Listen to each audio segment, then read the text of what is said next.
First, though, over the past month, with thanks to 20 by 20, we've teamed up with one lucky OTB listener with Mayo and AFL star Sarah Rowe for some guidance and mentorship around their own sports career. Sarah Delaney was our competition winner, and yesterday Adrian caught up with both Sarahs to hear how they've been getting on. All right, as you can see, we've a great cast ready to go for our next item. Of course, it's the latest stop on our Off the Balls partnership with 20 by 20 and hooked around, of course, the latest chapter, the benefits of participation, and highlighting that being active and moving is a gift that you can only give yourselves. That's very much what we've been about over the last few weeks. It's the opportunity that we've given to Sarah and the other Sarah. Thanks a million for joining us, guys, by the way. To get active over the last couple of weeks and to give Sarah Delaney a bit of an opportunity to get some up close and personal time with Sarah Rowe and give some mentorship and encouragement, I think, was the general outlook on things, folks. You're welcome, as I said. And how have you been getting on, Sarah Delaney? Really well, yeah. No, the last 3 weeks have been amazing, and I'm so grateful for the opportunity because it's been really beneficial so far. What have you been up to over the last week? I suppose my training's just been returning the last 3 weeks, and so I'm still waiting for matches, unfortunately. So we're still kind of training away and using Sarah's tips and tricks in training. It's probably that you mentioned it. There's probably no better time to be engaged, Sarah Rowe, in those sort of conversations then, because like it's such an untypical time, and sports people and people looking to get out there and get active are kind of unsure about what they should be doing, when they should be doing it, how they should be doing. So maybe no better time to be talking to Sarah on it. Yeah, definitely. I think she's always wants to be better, so like really listens and takes on board what you say as well. And I'm still figuring things out every day and learning myself, so it's nice to be able to pick someone else's brain and kind of see what works for her, and see I can always learn things from her as well, and have the way that she plays so many different sports at the same time as well. But I think it's such a time of uncertainty that the one thing you want to make sure is that you're doing all you can, because all you can really control at the moment. And I think Sarah's doing that very well, and she's really focusing on her training.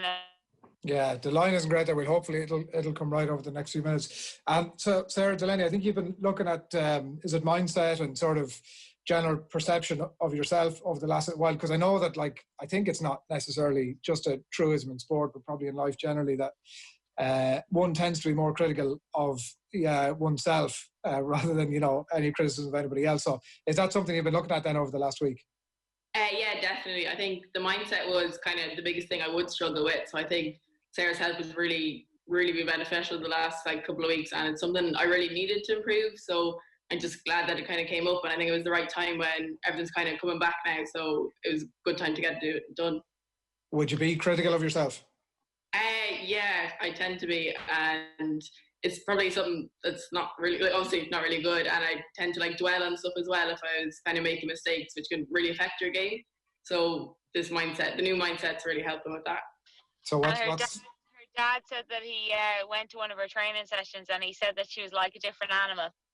So that's how well she's been doing over the last few weeks. So that was the feedback from her dad anyway. But yeah, no, I think the thing with Sarah is that she takes everything on board, and I was saying to her, to have them little conversations with yourself in your head, and you're the only person that can go the way you think. So we just kind of worked on a few things like that. And I suppose last week we looked at things like things that might be derailers for you, like things that might be maybe stirring you off track, and that could be to do with loads of things. That can be to do with the people in your life, that can be to do with bad influences, all that. So we kind of looked at all them kind of things as well, and looked at as well food is, I think, girls, we all have these habits of emotionally eating, or we have an emotional attachment to food, and sometimes girls don't see it as fuel. They think less is better, but especially with the amount of training Sarah's doing, and athletes in general, we need an awful lot of food in order to fuel our body. So we talked a little bit as well. What do you like, Sarah Rowe, in terms of that? As I said at the top, I do think that everybody, myself definitely included, that you tend to talk yourself. Your own self-talk is the worst criticism you can possibly engage in. What do you like on that front? Oh, it definitely happens. And we're all only human. That comes. But I think when you look at some of the best sports people and you speak to other people and you pick their brains, they just others. Like, we all have a head that can't do something, but sometimes that's not even our own belief. That's something that we've carried with us from maybe a comment that was said to us when we were a child, or some sort of comment that has been said to us over time that we've taken in and internalized. And I think that's the important thing to note, that you can kind of have a relationship with that and see it as two different people and say, no, actually, I'm not listening to you today. Like, less of that stuff, like, and just kind of get it out of your head. But it's to control it and challenge it straight away and not let it linger, because it just ends up being a constant cycle. And things like that, like if you have a bad training session and you let your head continue to tell you that, oh, I had a bad training session today, tomorrow is going to be the same, tomorrow is going to be the same, the next day, and it's so on and so forth. And it's a rippling effect of things that just keep going wrong for you. So if you can control that and nip it in the bud straight away and move on as quickly as possible. So the voices are going to come, they will be there, but it's how we control them.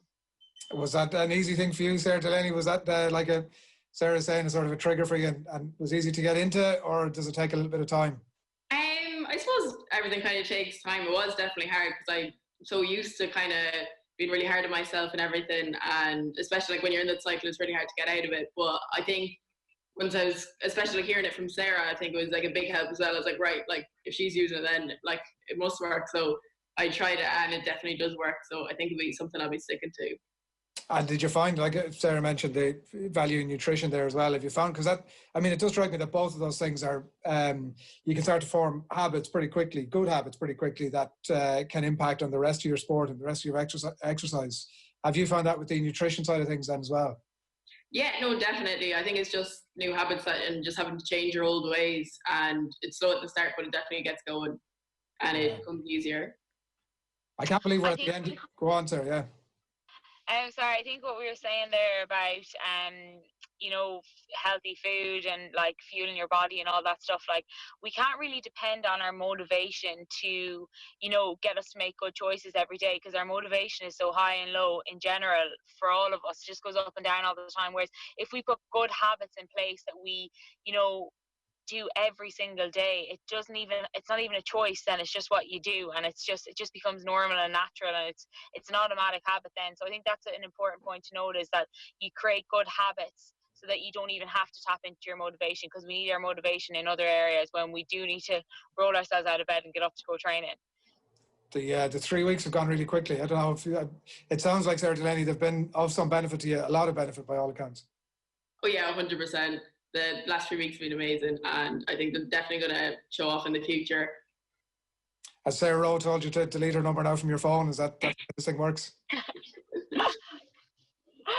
No, I told Sarah Delaney to ring me or text me whenever she wanted, because we got on great over the last 3 weeks now. It was lovely to chat to her and catch up with her and kind of see where she is coming from, and I suppose look at her as well and think, you know, if I was that age, like what way was I thinking? Like I definitely wasn't as far advanced as Sarah is. So like, you know, she's already on a really good pathway, and I just couldn't believe that she was only 15. I was like, I thought I was talking to a 25-year-old, same age as myself. So we got on great. We'll hopefully be reflecting on this in years to come, saying, geez, do you remember we had Sarah on and at that pivotal point in her career, and how much value it was? We've been delighted, I have to say, that to be a tiny part of this and to be able to facilitate it. So congrats to you both. And Sarah, I don't want to let you away, Sarah Rowe, but am I right to say the first senior club game for Kilmore Moy this weekend? Is that right? Yeah, this Sunday. Right. And unusual preparation, no doubt, I'm sure, over the last few weeks and months. Unusual preparation, but also great preparation, because I've got up three the last time that I got to do that. So I think it's actually really been really to have that kind of unity within the group. So I'm really looking forward to Sunday, and it's our first game of senior, so you know, it's a historic event for the club as well, and I'm looking forward to hopefully taking us all together forward and working hard. Yeah, well, listen, keep the mindset right and the nutrition right, obviously, in the days and the lead into it. I'm sure you absolutely will. Been a pleasure catching up with you as well over the last few weeks. We'll be in contact again. Both Sarahs, thanks a million and good luck. Thank you so much. Thanks a million.